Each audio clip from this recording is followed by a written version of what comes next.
चालू करो। तेजस संवाद का कार्यक्रम बिड़ला ऑडिटोरियम में संपन्न हो गया है। हमारे साथ राजस्थान सरकार में कैबिनेट मंत्री जाबर सिंह खर्रा मौजूद हैं। क्या क्या इन्होंने उस कार्यक्रम की विशेषताएं क्या रही, उन्होंने कहा है उस कार्यक्रम में, और आगे क्या उसका योगदान रहता है, इस जो संगठन बना है इसका, इस बारे में उनसे बातचीत करते हैं। स्वागत है सर आपका। धन्यवाद। तो जो आज का जो संवाद कार्यक्रम था उसकी क्या हाइलाइट्स रही? राष्ट्रीय तेजा संवाद में समाज में व्याप्त कुरीतियों को दूर करने के लिए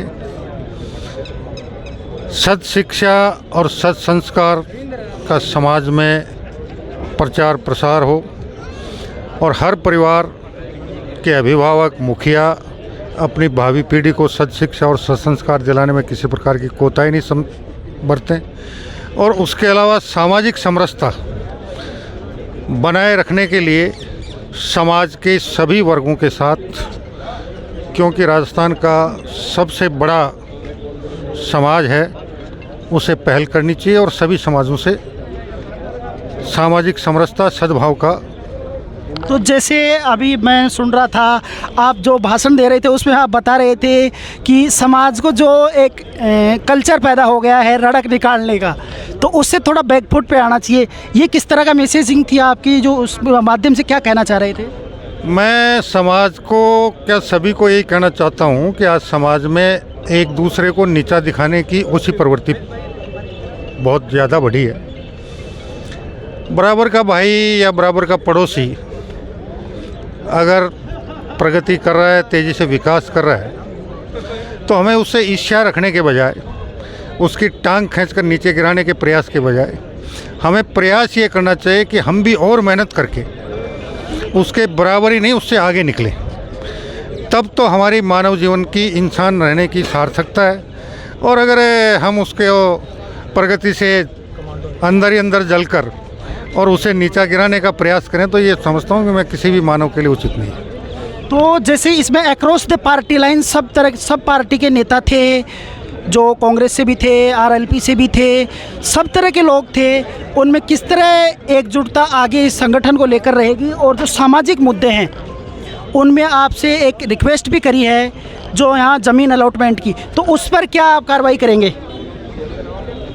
अगर ये आवेदन करेंगे और इनका आवेदन युक्तियुक्त होगा तो हम उस पर सकारात्मक कार्रवाई करेंगे। अन्य सामाजिक संगठन हैं, उनके यहाँ पर मिल जाएंगे, अब भवन मिल जाएंगे, तो इनकी भी अगर रिक्वेस्ट आती है तो आप एक्सेप्ट करेंगे? बिल्कुल करेंगे। अभी विद्याधर नगर में शिलान्यास करके गए ही हैं हॉस्टल का। तो इन संगठन से भी अगर आती है डिमांड तो सरकार आएगी, तो बिल्कुल हम इनकी जो भी आवेदन है उस अगर वो पूर्ण रूपेण से सही होगा तो इनको भी मिलेगी, और कोई कमी खामी होगी तो उसको ठीक करवाएंगे। तो अभी जैसे लोकसभा चुनाव में तकरीबन 10 दिन का वक्त मुश्किल से रह गया है आचार संहिता लगने में। हाँ। तो फिर सरकारी जो मशीनरी है वो चुनाव में लग जाएगी। तो अब 10 दिन में सरकार ऐसे क्या उपाय करने जा रही है जिससे आप लोकसभा चुनाव में जो आपकी सरकार बनी है उसमें प्रदर्शित करेंगे, भाई हमने ये चीज़ें की हैं, जनता के सामने जो ले जाएंगे आप? हमने जितना कुछ किया है, वर्षों से लंबित ERCP की मांग को पूरा करते हुए उसका MOU साइन हुआ।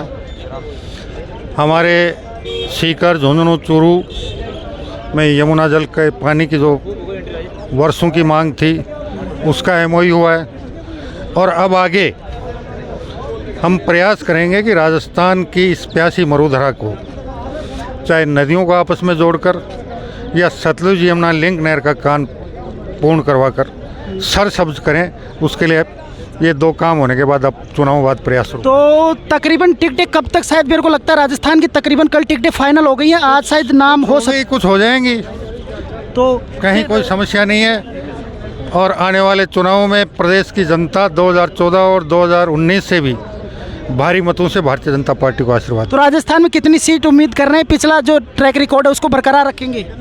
गई बार 24+1 हमारे समझौते की थी, अब 25 के 25 बार। इस बार कोई गठबंधन है, ऐसी कोई उम्मीद है या नहीं होगा? फिलहाल कुछ नहीं है। फिलहाल गठबंधन की नहीं है। और जो सीटें उसमें शायद लगता है मेरे को आज अनाउंस हो जाएंगी, कुछ सीटें ऐसा लग रहा है। हाँ, कुछ सीटें हैं।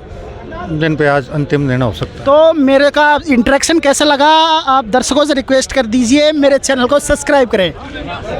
चलो, मैं सभी महानुभावों से अनुरोध करूंगा कि इस चैनल को सब्सक्राइब करें, लाइक करें शेयर करें और शेयर करें। दोस्तों धन्यवाद। में, परिवार में। तो